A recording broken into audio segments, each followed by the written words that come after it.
Lisa from Mobile Tech Review, and today we're going to take a look at the Fujitsu Stylistic M532 tablet.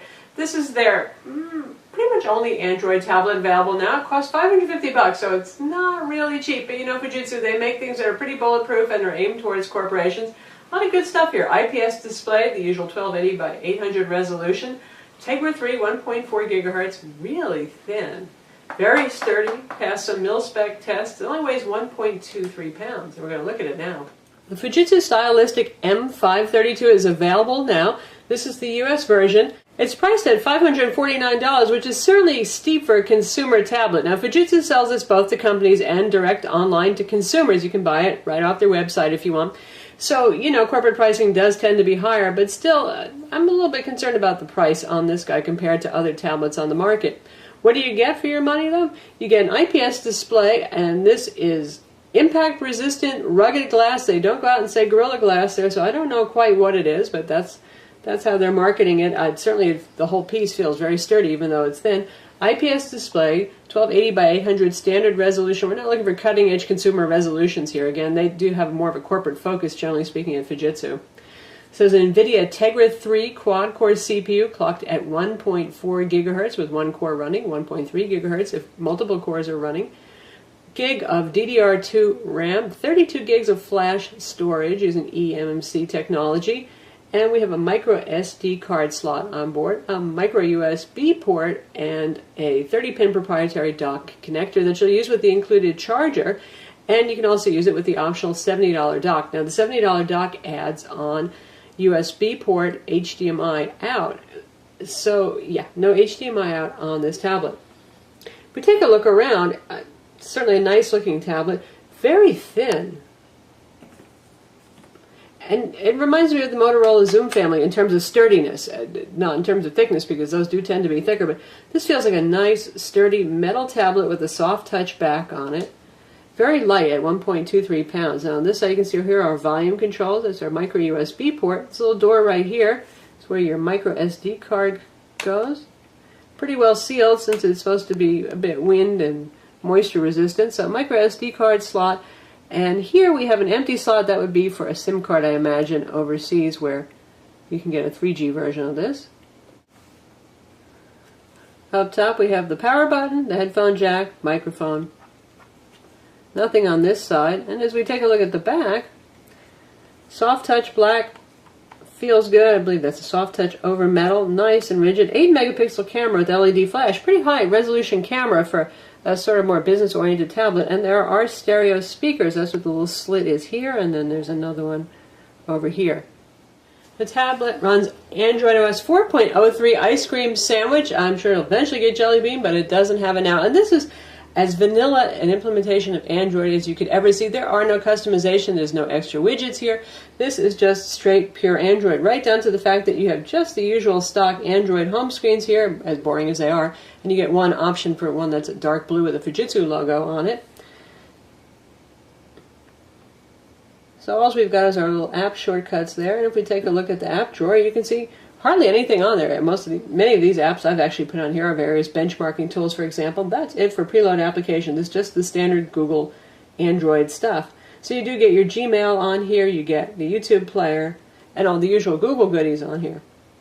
It has maps. It also has a built-in GPS, which worked fine in our tests. Dual-band Wi-Fi 802.11 BGN Bluetooth 3.0 plus EDR also. And if we take a look at the widgets, it's just the standard stuff that you get with Android. So for those of you who really just want straight, pure Android, well, you certainly get it here. Our little control menu is pretty much straight Android again. We got a couple of shortcuts to managing things like our brightness, our Wi-Fi, notifications, and that's about it. And if we go to the settings page, you can see it's just basically your standard Android UI here, nothing special going on. Tablet feels quick enough. It should. It's a very light, clean implementation. I'd say Fujitsu did a reasonably good job of optimizing the tablet's performance. On Quadrant, it scored a 4605. That's ballpark for a Tegra 3 tablet. And on Antutu, it did very well, 11,736. For Sunspider JavaScript test, it did 1869. That's pretty good. It's not one of the top ones, but it's about par for the course again among Tegra 3 Android tablets and also for Qualcomm S4 devices. And for GL Benchmark 2.5, using the Egypt 2.1 Classic test, it scored 52 FIPS and 30 FIPS off screen. So again, just what you would expect, good performance there. So in terms of performance, you're definitely good to go here. Also pleasant to use because it's so darn thin and light, yet, as I mentioned, quite sturdy feeling. It can do everything you'd expect from an Android tablet. You can read ebooks on it, though the very glossy, durable display, as Fujitsu points out, is really very glare prone. Wouldn't be my first choice for something to use as an e-reader for that reason. Movie playback and streaming videos certainly will look nice on the IPS display, and you can play games on it and do everyday business things too, using MS Office compatible Office suites, you name it. Comes with the standard Android web browser. No Chrome here yet. That switchover becomes official when we go to Jelly Bean, Android OS 4.1. You can see the standard Android keyboard here. We'll visit our own website so you can see how that loads.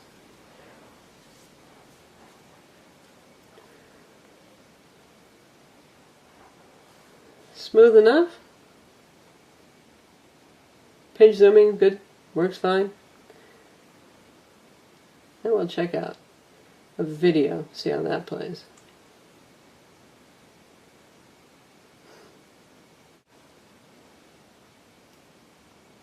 Okay, we've got our Kindle Fire HD review here, and we'll check out our YouTube-based video. It's going to play using HTML5 since Adobe Flash is not included. Adobe, again, dropped support for mobile devices on August 15th. That means Android. You can sideload it if you want to go find it on Adobe's website and load it onto the tablet yourself.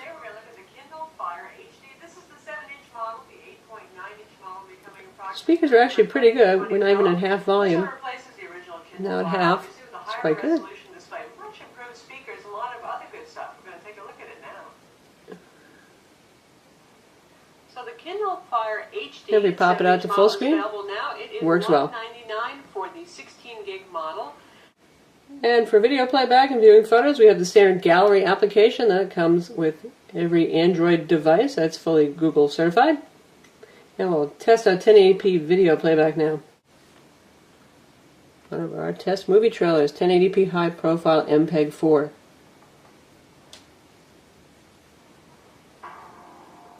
.1080p obviously is higher than the resolution of the display itself, but if you're going to use HDMI out via the optional $70 dock, it makes more sense.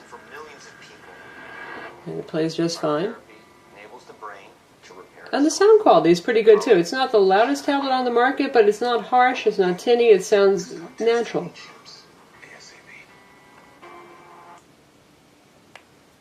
Camera quality on the rear camera distinctly better than average. The 8 megapixel camera takes sharp photos and good video too, and you can see we can go all the way up to 1080p for resolution here.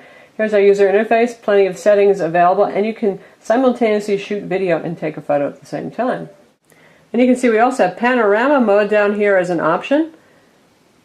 And if we want to look at the settings for regular photos, a couple of scenes to choose from. Auto white balance, EV, flash control, that kind of thing. And here's a photo that we took. So definitely better than average camera for a tablet. Now we're in dead triggered, and we can see Tegra 3 effects going on here. Notice the water. Usually you don't get to actually see the water there, for example. And this is our little training section. Also notice the particles floating around.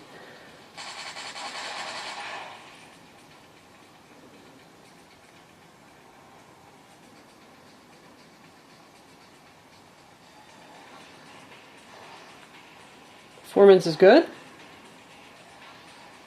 Waiting for our little friends to show up. There they are.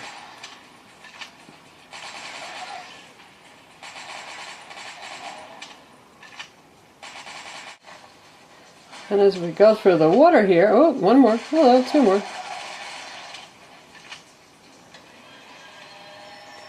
You see some water's falling down from the ceiling, so as we stand there, oh, it is all over our faces. So Tegra 3 effects in effect. And the Fujitsu plays the game just fine. The tablet has a 2-cell lithium-ion battery. As usual for tablets, it is sealed inside, and Fujitsu claims up to 8.25 hours of video playback on a charge, and so far in our tests that seems to be pretty close to accurate.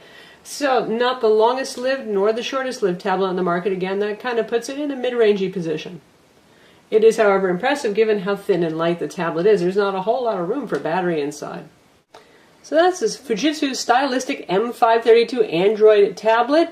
Available now, $549, and for that price, it is kind of tough to recommend because there are so many other tablets on the market that are $150 less, you name it.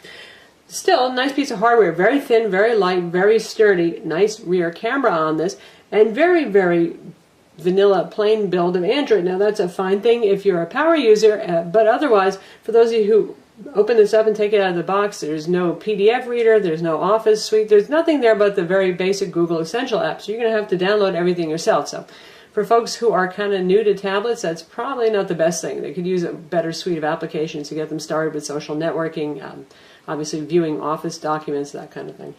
I'm Lisa from Mobile Tech Review. This is the Fujitsu Stylistic M532. Don't forget to subscribe to our YouTube channel.